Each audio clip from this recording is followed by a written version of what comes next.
இருக்காங்க இல்லைங்களா? அந்த சிஸ்டம்க்கு அகேன்ஸ்டாக ஃபைட் பண்ணவங்களும் இருக்காங்க. ஒருத்தன் அவனால் முடியும்னு வச்சுக்கோங்களேன். இப்போ நீங்கள் ஜல்லிக்கட்டு பிரச்சனையை எடுத்துக்கிட்டிங்கன்னா அது நிறைய பேர் வந்து கரெக்ட் தானேன்னு சொன்னாங்க. நம்ம ஊரெல்லாம் போய் சண்டை போட்டோம்ல, அகைன்ஸ்ட் சிஸ்டமாக இருக்கட்டும், அது திரும்ப வாங்கணும்ல. அது அவனோட பர்ஸ்பெக்டிவ் சார். சண்டை போட்டு பழகின ஒருத்தன், ஒரு சோல்ஜராக இருந்த ஒருத்தன் ஒரு அளவுக்கு தான் பொறுத்துப்பான், அதுக்கப்புறம் சண்டை போடணும்னு நினைப்பான். ஸோ அது அந்த பிரேக்கிங் பாயிண்ட் தான். இட்ஸ் நாட் லைக் எல்லா ஃபார்மர்ஸ் அப்படி இருக்காங்கன்னு நான் எதுவும் சொல்லலை. And more over he is fighting for his own house and family இல்லையா? ஸோ நான் அப்படி ஃபார்மர்ஸை மீன் பண்ணல. அப்படி உங்களுக்கு தெரிஞ்சிருந்ததுன்னா ஐம் சாரி. ஏன்னா இதே முருகதாஸ் சார் ஒரு படம் எடுத்திருப்பார், இதே சேம் இதே பேட்டர்ன்லேயே இருக்கும், கத்தி. அதுலேயும் அதே தான் பழி வாங்குற மாதிரி தான் போகும். பட் ஆனால் ஒரு இடத்துல மெசேஜ் மாதிரி சொல்லியிருப்பாங்க. ஆனால் நீங்கள் ஒட்டுமொத்தமாக ஒரு இடத்துல போய் போட்டுடுறீங்க. ஏன்னா நம்ம எல்லாருமே அங்கே தான் வந்து சேவிங் பண்ணுறோம், எல்லாருமே அங்கே தான் சேவிங் பண்ணுறாங்க. அதை எடுத்து குப்பையில் போட்டு திருப்பி இது பண்ணுற மாதிரி காமிக்கிறது இல்லை. ஏன்னா இவங்கள கஷ்டப்படுறாங்க, கஷ்டப்படுறதுக்கு சப்போர்ட் பண்ணு தான் ஒரு லாஸ்ட்டில் சொல்கிறாங்க. ஸோ அப்படி இருக்கும்போது ஒரு மெசேஜ் கரெக்டாக கன்வே பண்ணியிருக்கணும்ல லாஸ்ட் டைம். இல்லை, எனக்கு தெரிஞ்சு இந்த கொஷின் உங்களுக்கு வர்றதுக்கு ரீசனே வில்லன் நீங்கள் ஹீரோவை பார்த்ததுனால. சரி, அவன் அந்த ஒரு ஆக்ஷன் எடுக்கிறான், அது தப்புன்னு சொல்கிறதுக்கு தான் ஹீரோ இருக்காங்க. இப்போ ஹீரோவே அந்த ஆக்ஷன் எடுக்கிறாரு, நான் அதை சப்போர்ட் பண்ணுறேன்னு வச்சுக்கோங்க. அப்போ ஹீரோவை நான் அந்த இடத்துல வச்சுருப்பேன். ஸோ அவர் பண்ணுற தப்புன்றதுனால தான் அவரை வில்லனாக வச்சுருக்கோம். ஸோ இந்த படத்தில் யார் ஹீரோனே எனக்கே புரியல. அவர் ஒரு பக்கம் அதர்வா ஆக்ஷனில் பின்னுறாரு, இவர் ஒரு பக்கம் கதையில் பின்னுறாரு. இல்லை சார், அதாவது ஒரு படத்துக்கு வரும்போது வந்துட்டு ஃபஸ்ட்டு வந்துட்டு இப்போ இருக்கிற ட்ரெண்டு படி அந்த கதையாக வந்து ஃபஸ்ட்டு நம்மளுக்கு பிடிக்கணும். அதில் இருக்கிற எந்த கேரக்டர் நம்மளை இன்ஸ்பயர் பண்ணுவாரோ இல்லை நம்ம அதை ரசிப்போன்றது தெரியாது. படமாக அது நல்லா இருக்கணுன்றது தான் ஃபஸ்ட் இன்டென்ஷன். இன்னொன்று, இவர் பண்ணுற எல்லா படங்களும் பார்த்தீங்கன்னா படத்தில் அவர் ஹீரோவாக மாறுற படம் தான் பண்ணுறாரு தவிர ஹீரோவாக அவர் வந்து படம் பண்ணல. எனி ஃபிலிம் பார்த்தீங்கன்னா டிஎன்ஏ பாருங்கள், ரீசெண்டாக அவர் பண்ண எல்லா படத்துலையுமே அவர் அந்த கேரக்டர்லேருந்து மெதுவாக ஹீரோவாக மாறுற படம் தான் பண்ணுறாரு. ஸோ அதனால தான் அவருக்கு அந்த கதை சொன்னதும் வந்துட்டு அவர் பிடிச்சிருந்தது. ஸோ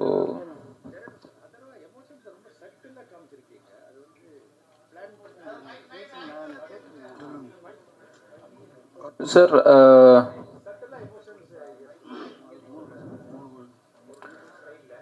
இல்லை சார், அது ஆக்சுவலாக என்னென்னா இப்போது அவங்க ஃபேமிலியில் க்ரியேட் ஆகிற எல்லா பெயினுக்குமே அவர் தான் காரணம் அப்படின்னும் போது அந்த கில்ட்டு தான் நமக்குள்ளே இருக்கும். ஓகேங்களா? நம்மளால ஒரு தப்பு நடந்துச்சுன்னு வச்சுக்கோங்களேன், அப்போ தான் வந்து நம்ம ஓவராக ரியாக்ட் பண்ணுவோம் தவிர நம்ம வந்துட்டு அந்த ஒட்டுமொத்த பெயினுக்கும் நம்ம தான் காரணமாக இருக்கும்போது வந்துட்டு அந்த கில்ட்டில் அவங்க சட்டில் ஆகிடுவாங்க. ஆமாம், சட்டிலாக தான் வந்துட்டு அது வெளியே வரும். ஏன்னா அந்த மொமெண்ட்டை திரும்ப திரும்ப ரீலீவ் பண்ண மாட்டாங்க, அந்த பெயின்லேயே இருந்துட்டு இருப்பாங்க. ஸோ நீங்கள் ரெண்டு கேரக்டர்ஸுமே பெயினில் இருக்கிற கேரக்டர்ஸ் தான் சார். டைரக்டர் சார், நியாயப்படி இவரெல்லாம் சார் ஜெயிச்சிருக்கணும். நியாயப்படி நம்ம அஸ்வின் தானே ஜெயிச்சிருக்கணும். ஏன்னா அவர் வந்து அவங்க ஊரை அழிச்சதுனால தான் அவர் இப்படி ஒரு ரிவெஞ்ச் எடுக்கிறாரு. அப்போ அது நியாயமான ரிவெஞ்ச் தானே. ஹீரோவும் அதுக்கு சப்போர்ட் பண்ணியிருக்கணுமே சார். அது ஆக்சுவலாக நீங்கள் நல்லா சொன்னீங்க. முன்னாடி இருக்கிறவரே அது தப்புன்னு சொல்கிறாரு. அதுதான் சார், இப்போ டிஃப்ரென்ஸ் ஆஃப் ஒப்பீனியன். ஃப்ரண்ட் பேக்கில் உட்காந்துருக்கீங்க, ஒரு சீட்டு டிஃப்ரென்ஸில் உட்காந்துருக்கீங்க. நீங்களே வந்து அது கரெக்டாக ஃபீல் பண்ணுறீங்க, அவர் அதை தப்புன்னு ஃபீல் பண்ணுறாரு. அதர்வா சார் இங்கே Atharvaa sir, no no no no sir, தீவிரவாதி காட்டணுன்றது அம்பேத்கர் காட்டுறீங்க. ஸோ நீங்கள் லாபடி நடந்துக்கணும்னு செகண்ட் பார்ட்டுக்கு தான் காமிக்கிறீங்க. ரெண்டு பேர் கேட்டதுக்கும் அதே தான். நம்ம விவசாயிகளை வந்து தூக்கி தான் காட்டுமே தவிர நம்ம அவங்க வந்து ரிவேஞ்சுக்காக இந்த மாதிரி ஒரு ஸ்லம் ஃபுல்லாக இது பண்ணி அவங்க வந்து ரிவேஞ்ச் எடுக்கிறாங்க அவங்க அந்த மாதிரி காட்டிங்கன்னா அதை தான் நாங்கள் கேட்க வரோம். இப்போ அந்த விவசாயிங்க வந்து ரிவேஞ்ச் எடுக்கிறாங்கன்ற மாதிரி காட்டல. அதனால தான் நான் அவங்க எல்லாரையும் வந்துட்டு அந்த அந்த மைண்ட்ஸில் ஒர்க் பண்ணுற காஸ்டியூம்லேயே வந்துட்டு வச்சிருப்பேன். ஓகே, ஒரு ரக்கடான லைஃப் வாழ்ந்துட்டு இருக்க ஒரு கேரக்டர் அவங்க வச்சிருப்பேன் தவிர அவங்க வேட்டி கட்டிட்டு வந்துட்டு விவசாயிங்களை வந்து நான் எங்கேயுமே போர்ட்ரே பண்ணல. அதர்வா சார், நீங்கள் மைக் சார், இந்த ஸ்டோரி டேரக்டர் உங்ககிட்ட சொல்லும் போது உங்களுக்கு என்ன தோணுச்சு? இப்போ இருக்க கரெக்டில் வந்து எல்லாமே நடந்துன்னு இருக்குது. மக்களை வந்து அடிக்கிறதெல்லாம் போலீஸ் தான், பின்னாடி இருக்கிறதெல்லாம் ஆட்சியாளர்கள் தான். ஸோ இந்த ஸ்டோரி பண்ணும்போது நீங்கள் ஏதாவது டேரக்டர் ஏதாவது சொன்னீங்களா, இல்லை ஏதாவது ஸ்கிரிப்டில் ஏதாவது மாற்றினீங்களா? இல்லை சார், செகண்ட் ஹாஃபில் ஆக்ஷன் பிளாக்ஸ் அதெல்லாம் ஒர்க் பண்ணோம். பட் இந்த ஸ்டோரி வந்து நான் கேட்கும்போது எனக்கு ஒரு விஷயம் பட்டுது சார். இப்போ நீங்கள் கேட்ட கேள்விக்கும் ஒரு பதிலாக இருக்கும்னு நினைக்கிறேன். இந்த உலகம் வந்துட்டு ஒரு உலகம் தான் சார், நம்ம எல்லாருமே வாழ்றது. பட் பெர்ஸ்பெக்டிவாக பார்த்தீங்கன்னா 3 உலகத்தில் இருக்கிற மாதிரி இருக்கும். ஒன்று நான் பார்க்குற உலகம், என் பெர்ஸ்பெக்டிவில் எனக்கு தெரிகிற உலகம். ஒன்று உங்கள் பெர்ஸ்பெக்டிவ்லேருந்து தெரிகிற உலகம். பட் ரியாலிட்டி என்னென்னா 2 பேரோட ஒரு காமன் பாயிண்ட்ல ஒன்று மீட் பண்ணுறோம்ல சார், அதுதான் ரியாலிட்டி, அதுதான் நிஜம் உலகம். ஸோ வந்துட்டு இங்கே யார் சார் தப்பு, யார் கரெக்டு? ஸோ யூனிஃபார்ம் போட்டவங்க எல்லாமே கரெக்ட் அப்படின்னு கிடையாது. யூனிஃபார்ம் இல்லாமல் ஃபார் எக்ஸாம்பிள் அஸ்வினோட கேரக்டர் ஆகட்டும், அவர் ஒரு பேக் ஸ்டோரி வச்சு போராடுறாரு. ஸோ அவர் பெர்ஸ்பெக்டிவ்ல பார்க்கும்போது அவர் கரெக்டாக இருக்காரு, என் பெர்ஸ்பெக்டிவ்ல பார்க்கும்போது எனக்கு கரெக்டாக படுது. ஸோ நீங்கள் ஓவராலாக பார்த்தீங்கன்னா யாருமே இங்கே சரி, யாருமே தப்பு கிடையாது சார். சூழ்நிலை, அந்த சூழ்நிலைக்கு நாங்கள் எடுக்கிற முடிவு இல்லை அந்த சூழ்நிலைக்கு கொடுக்குற ரியாக்ஷன்ஸ் தான். அந்த விதத்தில் பார்த்தா I think it is an overall entertaining ஃபிலிமாக பண்ணுங்கிறது தான் நோக்கம். அதை பண்ணியிருக்கோம் நம்புறேன் சார். ஏற்கனவே ஒரு 100 படம் பண்ணீங்க நீங்கள், அதுவும் சூப்பர் போய் நல்லா படம் போச்சு. இப்போ இந்த படமும் நல்லா இருக்குது. ஆனால் சில எங்களுக்கு வந்து மாற்று கருத்துக்கள் என்னென்னா, அந்த கேரக்டர் நீங்கள் பண்ணி நீங்கள் மாற்றிருக்கலாமோன்னு சொல்லிட்டு எங்களுக்கு ஒரு விஷயம் நாங்கள் பார்க்குறோம், எங்கள் விஷயம் நாங்கள் பார்க்குறோம். சரி, நான் பார்க்குறேன், ஓகேங்களா? அது மாற்றத்தை எப்படி இருக்குமா? எப்படி சொல்லி என்னன்னா, இப்போ நீங்கள் ரெண்டு ஹீரோவில் யாராவது ஒரு ஹீரோ தான் வந்து ஜெயிப்பாங்க. ஆனால் வந்து ஒரு விவசாயிக்காக சப்போர்ட் பண்ணுறவங்க ஜெயிச்சாலும் நல்லா இருக்கும்னு நாங்கள் நினைக்கிறோம். நீங்களும் அவரை சப்போர்ட் பண்ணியிருக்கலாம்னு நினைக்கிறோம், வேற ஒன்றும் இல்லை. அவரை பிடிச்சி கடைசியில் காலி பண்ணுறீங்களா? அப்படி இல்லை, மனசளவில் சப்போர்ட் பண்ணுறது தான் சார், படத்தில் வந்து பண்ண முடியல. அதுதான் சார், இந்த படத்துக்கு ஹீரோயினே தேவையில்லை, ஒரே ஜானரில் போயிருக்கலாம். அந்த ஹீரோயின் கேரக்டர்னால என்ன ப்ளஸ், ஒரு 2 இல்லை, ஒரு இது இல்லை, ரொம்ப இது இல்லை, அந்த மாதிரி தைரியமாக படம் எடுக்கலாமா சார்? ஒரு ஜானருங்கும் போது ஃபாரின் படங்கள்லாம் நிறைய வரும், உங்களுக்கே தெரிஞ்சிருக்கும். அப்படி அந்த மாதிரி நீங்கள் வந்து தைரியமாக எடுப்பீங்களா? இல்லை சார், கண்டிப்பாக எடுக்கலாம் சார். ஏன்னா இன்னைக்கு இருக்கிற காலகட்டத்தில் ஐ திங்க் எவ்ரி இயர் வந்து சினிமா மாறிக்கிட்டே இருக்கு சார். போன வருஷம் நம்ம பார்த்த சினிமா இன்னைக்கு கிடையாது, இன்னைக்கு வந்து திருப்பி மாறிடுச்சு. அண்ட் நம்ம எக்ஸ்போஜரே பார்த்துக்கோங்களேன், நெட்ஃப்ளிக்ஸில் வந்து நிறைய கண்டென்ட் எக்ஸ்போஸ் ஆகிறோம், இல்லை ஓடிடி பிளாட்ஃபார்ம்ஸ், நிறைய பிளாட்ஃபார்ம்ஸில் எக்கச்சக்க கண்டென்ட் வருது. பட் தியேட்டருக்குள்ள போகும்போது மியூசிக் அதெல்லாம் தேவைப்படுது சார். ஸோ நம்ம 2.5 hours நம்ம ஒரு படம் பண்ணுறோன்னா இதுதான் நம்மளோட ரூட்ஸ் இல்லை சார். அஃப்கோர்ஸ் நாங்கள் வந்துட்டு ஹாலிவுட் படத்தை பார்த்து ஆஹா ஓஹோ அப்படின்னு சொல்லலாமே தவிர, அதே மாதிரி இங்கே படம் எடுக்கிறதுக்கு அவங்க இருக்காங்களே சார். இங்கே வந்துட்டு நம்ம ரூட்ஸ்க்கு தகுந்தாப்புல ஒரு படம் எடுக்கலாமே அப்படின்னா, அண்ட் நம்மளோட ரூட்ஸ் என்ன சார்? மியூசிக் நமக்கு தேவை. அண்ட் மியூசிக் இல்லாமல் ஒன்றுமே கிடையாது இல்லை சார். இந்தியாவை பொறுத்த வரைக்கும், இல்லை இந்தியன் சினிமாவை பொறுத்த வரைக்கும் music is a must. So அதுதான். அஸ்வின் சார், அஸ்வின்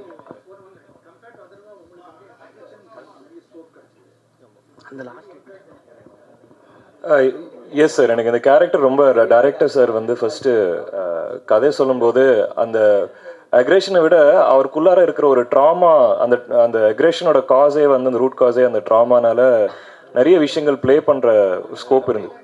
பாடி லாங்குவேஜில் வந்து ஏன்னா எக்ஸ் மிலிட்ரி, எக்ஸ் சோல்ஜர்னு வரும்போது கொஞ்சம் ஸ்டில்லாக அது உள்ளுக்குள்ளே ஒரு விஷயம் வந்து பாயில் ஆகுறது. பட் ஹீ இஸ் நாட் ஒரு ஃப்ளாம்பாயண்ட்டான ஒரு கேரக்டரோ, ரொம்ப ஒரு ஆமாம், அந்த கண் பார்வையும் வந்து ரொம்ப யூஸ்வலாக ஆஸ் ஆக்டர்ஸ் வந்து கொஞ்சம் எக்ஸ்ப்ரெசிவாக இருக்கணும்னு சொல்லி நம்ம ஃபேஸ் ஐஸை வந்து எக்ஸ்ப்ரெசிவாக நம்ம ட்ரை பண்ணுவோம். பட் இந்த படம் பொறுத்த வரைக்கும் இந்த ஐஸ் வந்து கொஞ்சம் கண்ணு வந்து கொஞ்சம் டெட்டாக, அது வந்து சிங்கிள் மைண்ட் ஃபோக்கஸோடு இருந்தால் அது பெட்டராக இருக்கும் அந்த character. Okay thank you sir. Ashwin sir, நாக்கில் ஃப்ராக்சர்னு பார்த்தோம், அப்புறம் பொன்னியின் செல்வன், நல்ல ஒரு ஸ்டோரிஸ்லாம் பண்ணி திடீர்னு ஒரு பெரிய ஒரு லீடர் கெட்டப்பில் வந்திருக்கீங்களே, சொன்னாரா உங்களுக்கு இந்த மாதிரி நீங்கள் லுக்கில் வரணும் அப்படின்ட்டு? இல்லை, அப்படி டைமிங் அப்படி அமைஞ்சது சார். லுக்காக பார்த்தீங்கன்னா டைமிங் அப்படி அமைஞ்சது அந்த டைமில். எனக்கு என்னென்ன ஒரு வருத்தம்னா, ஒரு ஆக்டராக வந்து எனக்கு நிறைய கேரக்டர் பண்ணணும்னு ஆசை, நெகட்டிவ் ரோல் பண்ணணும்னு ஆசை. ஆனால் மேபி அந்த சாக்லேட் பாயோ அந்த ஒரு ஜோனில் பார்க்கும்போது, இந்த லுக்கில் மேபி பார்க்கும்போது யாருமே அந்த விஷுவல் அது அமையலை அப்படி. ஸோ ரவி சார் வந்து அப்போது கேட்கும்போது, ஆக்சுவலாக ரவி சார் வந்து ஃபர்ஸ்ட் ஃபோனில் பேசும்போது வாய்ஸை பேஸ் பண்ணி தான் பேசலாம், நீங்கள் ஆஃபீஸ்க்கு வாங்கன்னு அப்படி சொன்னார். அண்ட் அவர் கதை சொல்லும்போதே தெரிஞ்சிச்சு இவ்வளோ ஸ்கோப் இருக்குது. ஏன்னா சம்டைம்ஸ் வந்து நம்ம ஃபீல் பண்ணுவோம், அது வந்து வெறும் ஒரு வில்லன் இருக்கா, அது வந்து அதுக்கு ஒரு உருவம் தேவைன்னு மட்டும்தான் கூப்பிடுவாங்க. பட் இதில் ஒரு சோல் இருந்துச்சு அந்த கேரக்டருக்கு. ஸோ அது எனக்கு ரொம்ப பிடிச்சிருந்தது. அண்ட் நீங்கள் ஒரு கேட்குறீங்களா ஒரு சில விஷயங்கள், அந்த கதையோட சக்ஸஸே அங்கே தான் நினைக்கிறேன். இதில் யார் ஹீரோ யார் வில்லன்ற ஒரு விஷயம் உங்களுக்கு யோசிக்க வைக்கும்போது, மேபி ஒரு சில பேர் வந்து இவர் பக்கம் நியாயம் இருக்குது, ஒரு சில பேர் இவர் பக்கம் நியாயம் இருக்குன்னு அப்படி ஃபீல் பண்ணுவாங்க. அதுதான் அந்த கதையோட வெற்றின்னு நான் நினச்சிக்கிறேன் sir. Direct sir, captain Prabhakaran அந்த படத்தை தான் ஹெல்மெட்டில் அந்த லைட் வச்சு அவ்வளோ பேரை காட்டுவாங்க, காட்டு நானும் பேசிட்டு இருந்தோம். அதுக்கப்புறம் இந்த படத்தில் தான் அதிகமாக நீங்கள் கொண்டு வந்திருக்கீங்களோ அப்படின்றது நாங்கள் ஒரு இல்லை, அவர் கேப்டன் பிரபாகரன் விட கவுண்டமணி சார் போட்டதுனால தான் பயங்கர ஃபேமஸ், அது வேறு விஷயம். இல்லை சார், அந்த ஐடியா வந்துட்டு கேமராமேன் சார். சின்ஸ் வந்து நாங்கள் அந்த செட்டில் ஷூட் பண்ணிட்டு இருக்கும்போது அந்த லைட்ஸ் வந்து ஒரு சைட்லேருந்து தான் நம்ம த்ரோ பண்ணுறோம் இல்லைங்களா. ஸோ அது வந்துட்டு அவர் கேமராவும் அவர் தான் சூஸ் பண்ணார் அனமாஃபிக் பண்ணணுன்றது. ஸோ அந்த ஸ்ட்ரீக்ஸ் இதெல்லாமே பியூட்டிஃபுல்லாக இருக்கும்னு சொல்லிட்டு அந்த ஹெல்மெட் கேமரான்ற ஐடியா அவர் கொடுத்தது தான். அஸ்வின் சார், ஒட்டுமொத்த போலீஸையும் காலி பண்ணுற மாதிரி ஒரு சீன் பண்ணியிருக்காங்க. எல்லாருமே அவ்வளோ ரொம்ப டென்ஷனான இடத்துல வந்து நீங்கள் வச்சுருக்கீங்க. டேரக்டர் உங்கள்கிட்ட கதை சொல்லும் போது இந்த விஷயம் இருக்குதுன்னு சொல்லும் போது உங்களுக்கு என்ன தோணுச்சு? ஏன்னா இப்போ இருக்கிற போலீஸ்லாம் வந்து அவங்க ஏதாவது ஒரு அகேன்ஸ்ட் ஏதாவது பேசினாவே வந்து புள்ள பூச்சி போட்டுறாங்க, அடிக்கிறாங்க. உங்களுக்கு என்ன தோணுச்சு?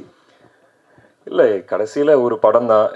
நீங்கள் கேட்குற கேள்வி, அதாவது நேரில் வந்து போலீஸாக வந்து வண்டியை பிடிச்சி நீங்கள் என்னங்க இப்படி நடிச்சிருக்கீங்கன்னு அது அப்படி தான் கேட்குறீங்களா? அதுக்கு எல்லாமே ஒரு கதாபாத்திரம் தான் சார். அண்ட் கதையாக முடியும் போது அதர்வாவோட கேரக்டர் வந்து ஹீரோட கேரக்டர் சொல்கிறது அதானே. அந்த டைமில் வந்து காது கொடுக்கறதுக்கு நம்ம இருந்திருக்கணும்னு அப்படி வந்து சொல்கிறாரு. ஸோ ஐ திங்க் அது ஒரு பேலன்ஸ்டாக தான் அந்த மெசேஜ் வந்து வருதுன்னு எனக்கு தோணுது. சார் டேரக்டர் சார், இந்த படம் உண்மையாகவே ஒரு டிஃப்ரெண்ட்டாக இருக்குது பார்த்தப்ப. அதுவும் இவர் வந்து உங்களுக்கு பரணி மேலே என்ன கோவம்னு தெரியல. அவர் பிக் பாஸில் மதிலேறி குடித்த மாதிரி இங்கேயும் குதிக்க விட்டுருக்கீங்க. அதே மாதிரி அவர் தலையை ஒரே சிவில் பயங்கர இதுவாக இருந்தது. வில்லன் அதனால தான் அவர் எங்களை உட்கார வச்சார். ஹீரோன்னு அவரையும் சொல்கிறோன்னா அது ஒரு காரணம் இந்த படத்தில். வாழ்த்துக்கள். இந்த படம் எந்த அளவுக்கு டிஸ்ட்ரிபியூஷன் யார், ஏன்னா பெரிய லெவலில் பண்ணியிருக்கீங்க படம், புதுசாக இருக்குது. யார் பண்ணுறா என்ன, அவங்க வந்திருக்காங்களா? சார் தான் வந்து ரிலீஸ் பண்ணுறாரு, தமிழ்நாட்டு ரிலீஸ் அவர் தான் பண்ணுறாரு. அந்த டிஸ்ட்ரிபியூட்டர் இதெல்லாம் வந்து சார் தான் கேட்கணும் நீங்கள்.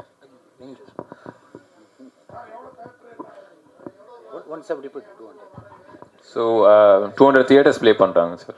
இப்போதைக்கு இந்த 200 தியேட்டர்ஸ் லாக் பண்ணியிருக்காங்கன்னு சொல்கிறாரு.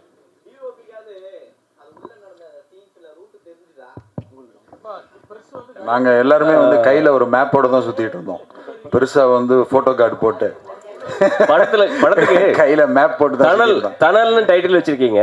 டனல்னு வச்சா இன்னும் கொஞ்சம் பொருத்தமா இருக்கு. ஆமாம், தெலுங்குல வந்து டனல் தான். ஓகே, தெலுங்கு வந்து டனல் தான். வாழ்த்துக்கள். நானும் இங்கே எல்லார்ட்டையும் சொல்லி பார்ப்பேன், படம் என்ன டைட்டில் என்ன அப்படின்னா டனல் அப்படின்னா டனலான்னு தான் எல்லாரும் கேட்குறாங்க. இங்கேயுமே வந்து நம்ம டனல்னே வச்சுருந்துருக்கலாம்னு நினைக்கிறேன். எல்லாம் யாரை கேட்டாலும் கேட்குறது வந்து டனல் அப்படின்னு தான் சொல்கிறாங்க. சார், இயக்குனருக்கு ஒரு கேள்வி சார். இங்கே சார், ஆக்சுவலாக ஒரு 10 இயர்ஸ் கிட்ட இருக்கும் முன்னால் வந்து இது ஒரு ரியல் இன்சிடென்ட் நடந்தது. வேளச்சேரியில் வந்து ஒரு என்கவுண்டர் இருந்துச்சு. அதை இன்ஸ்பயர் பண்ணி தான் எடுக்கப்பட்டது. ஆமாம் சார், ஆமாம் சார். அதுதான் அந்த ஐடியா ஸ்டார்ட் ஆனதை வந்துட்டு அந்த டைமில் நாங்கள் திருவான்மையூரில் தான் இருந்தேன் சார். ஸோ அந்த டைம் அது நடக்கும்போது வந்துட்டு நான் அங்கே போயிருக்கேன். ஐ மீன் அந்த அட்மாஸ்பியர் இதெல்லாம் பார்த்துருக்கேன். அந்த இன்சிடென்ட்லேருந்து தான் ஒருவேளை அவங்க சைடு ஒரு நியாயம் இருந்து அந்த சைட்லேருந்து ஒருத்தன் அந்த கோவத்தோடு வந்தால் எப்படி இருக்கும் அப்படின்றதுலேருந்து தான் அந்த கேரக்டர் ஸ்டார்ட் ஆச்சு. வில்லனோட கேரக்டர் ஸ்டார்ட் ஆச்சு. அது முடிக்கும்போது தான் ஒருவேளை அதை ஸ்டாப் பண்ணணுன்ற ஒரு கேரக்டர் கிரியேட் ஆனால் அதுக்கப்புறம் தான் அந்த கதை ஃபார்ம் ஆச்சு சார். மீதி நீங்கள் கன்சீவ் பண்ணது தான். ஆமாம் சார். இப்போ நீங்கள் ரோட்டில் போகிறீங்க, 2 பேர் வந்து சண்டை போட்டுருக்காங்க. அவங்க 2 சைடும் வந்துட்டு அவன் நம்புறது வந்து கரெக்டுன்றதுனால தான் அந்த ஆர்குமெண்ட்டே போயிட்டு இருக்கும். இல்லை நீ தான் தப்பாக வந்த, இல்லை நீ தான் தப்பாக வந்தேன்னு சொல்லிட்டு, இல்லைப்பா நான் எந்த தப்பு சாரி அப்படின்னு சொன்னா அது முடிஞ்சிருக்கும். Still it is a question mark தான். ஒன்று அது ஃபேக் என்கவுண்டரா உண்மையான என்கவுண்டரான்றது இனி வரைக்கும் ஒரு கேள்விக்குறி தான் அது. இல்லை சார், அது நீங்கள் சொல்கிறீங்க, நான் சொல்லலை. நீங்கள் சொல்ல, பட் இதுதான் இனி வரைக்கும் நடக்கிறது. Maybe sir. இது சென்சாரில் எதுனா உங்களுக்கு எதுனா இருந்துச்சா இஷ்யூ? இல்லை சார், ஆக்சுவலாக வந்துட்டு அவங்க கண்டுபிடிக்கலன்னு நினைக்கிறேன். நீங்கள் கண்டுபிடிச்சி அவங்க வந்து அது கேட்கவே இல்லை. I'm sorry. இது இந்த டிஓபி அப்புறம் இவர் ஆர்ட் டைரக்ஷன், இந்த ரெண்டுமே இன்னும் 2 ஹீரோ மாதிரி ஆயிடுச்சு படத்தில். வாழ்த்துக்கள். Thank you sir. Thank you. Thank you sir. Thank you.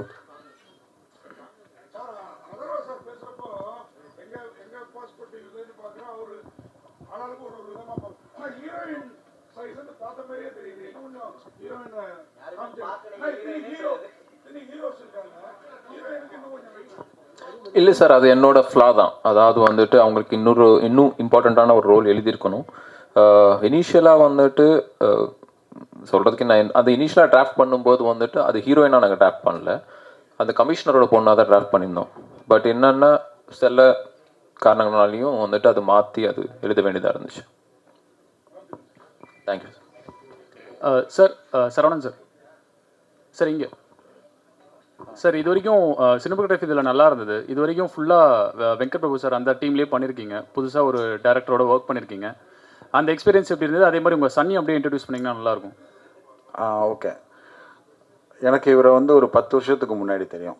நான் ஒரு தெலுங்கு ஃபிலிம் பண்ணிகிட்டு இருக்கிறப்போ இவர் வந்து கடைசி ஏடி. ஹைதராபாத்தில் பாவர்ச்சின்னு ஒரு பிரியாணி ஷாப் இருக்குது. அங்கே 2 பேரும் வந்து ஒரு நாள் பிரியாணி ஷாப்பில் சந்தோஷம்ப்பா அப்படிலாம் வந்து சொல்லிட்டு இதுவாகிடுச்சு. அப்புறமா மறந்துடுச்சு 10 இயர்ஸ்க்கு அப்புறம். அப்புறமா சுரேஷ் சந்திரா சொன்னார், இப்போ அந்த பெட்ரோமாக்ஸே தான் வேணும்னு சொல்லி ஒரு பையன் வந்து சொல்லிகிட்டு இருக்கிறாரு, உன்னை தெரியுமா அப்படின்னு சொன்னால் வந்து ரவி அப்போ வந்தார். நான் அன்றைக்கி சொன்னேன் உங்ககிட்ட அப்படின்னு சொல்லிட்டு. ஸோ அந்த மாதிரி வர்றப்போ வந்து இது ஒரு எக்ஸைட்டிங்கான ஒரு ஸ்கிரிப்ட். இது வந்து ஒரு சினிமாட்டோகிராஃபருக்கான ஒரு ஸ்கோப் இல்லை. இப்போ நீங்கள் எல்லாம் சொன்ன மாதிரி வந்து சினிமாட்டோகிராஃபருக்கு ஸ்கோப் இல்லை ஒரு ஸ்கிரிப்ட். ஸோ அந்த ஸ்கிரிப்டை வந்து 10 வருஷத்துக்கு முன்னாடி என்னை கமிட் பண்ணி ஒருத்தர் அதே மாதிரி கொண்டு வந்து கொடுத்ததில் எனக்கு ரொம்ப சந்தோஷம்.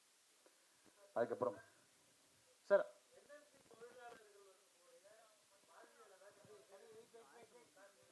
ஆன்சர் முடிக்கல சார். உங்கள் சன் இன்ட்ரடியூஸ் பண்ணல. ஆமாம், இவர் ஷர்வா ஆல்ரெடி வந்து ஹார்ட் பீட்டில் வந்து ஒரு பண்ணிகிட்ருக்காரு.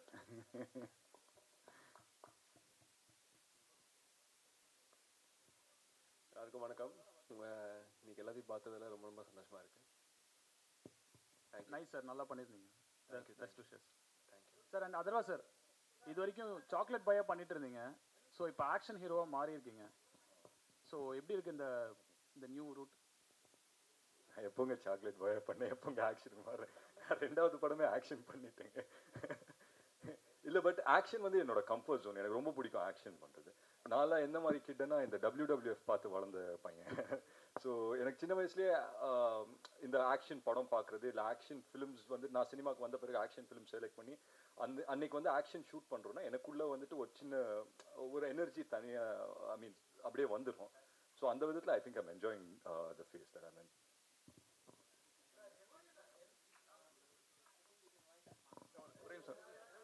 Sir Atharvaa sir, Vishal sir வந்து பிறந்த நாள் அன்றைக்கி சொன்னார், நான் இவ்வளோ நாள் வந்து பேச்சுலராக இருந்துட்டேன், இப்போ வந்து கரெக்டாக வீட்டுக்கு போகணும், ஃபேமிலிலாம் வந்து இதாகிருக்கு. அதேமாரி தம்பி அதர்வா வந்து பேச்சுலராக இருக்கார், அடுத்த கல்யாணம் அவருக்கு தான் பண்ணணும் அப்படின்னு அன்றைக்கி பேட்டியே சொல்லினார். அதை பற்றி எப்போ என்னைக்கு கல்யாணம் பண்ண போகிறீங்க, என்ன கருத்து? விஷால் சார் எப்போ கல்யாணம் பண்ணுறாரோ, அவர் எப்போ தாலி கட்டுறாரோ அதுக்கப்புறம் தான் சார் நான் கட்டுவேன். தேங்க்யூ, ரொம்ப தேங்க்ஸ் சார்.